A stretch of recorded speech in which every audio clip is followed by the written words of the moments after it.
উজানে বৃষ্টিপাত কমে আসলেও হাওরগুলোর পানি কমছে ধীরগতিতে। এখনো কোমর সমান পানিতে ধান কাটছেন কৃষক।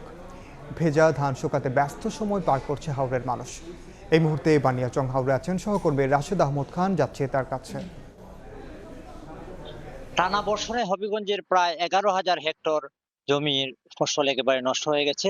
বিশেষ করে 8,500 হেক্টর একদম পানিতে তলিয়ে গেছে এবং প্রায় ক্ষতিগ্রস্ত হয়েছেন 21,000 কৃষকেরও বেশি। আমরা বেশ কয়েকদিন থেকে এখানে হাওরের বিভিন্ন সাধারণ যে কৃষক আছেন তাদের সাথে আমরা কথা বলেছিলাম। তারা জানিয়েছেন আসলে যে কৃষকের যে স্বপ্ন, এই স্বপ্ন একেবারেই নষ্ট হয়ে গেছে এবং তারা আং এই যে হারানো যে ক্ষেত আছে তাদের এবং ফসল আছে, এই ফসলে যেগুলো পানিতে তলিয়ে গেছে এবং যারা পচা, আধা পচা এসব ফসল, ধান তারা তুলছেন।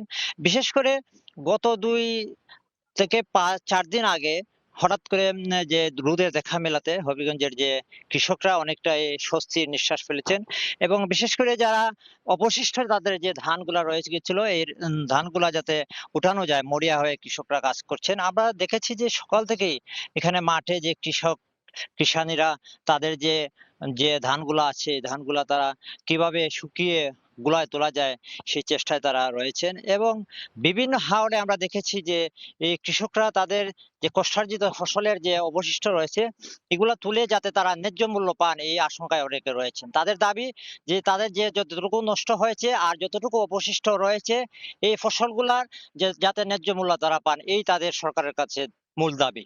এই ছিল আজকে হবিগঞ্জের হাওর অঞ্চলের আমার সর্বশেষ। সরাসরি যুক্ত ছিলাম হবিগঞ্জে।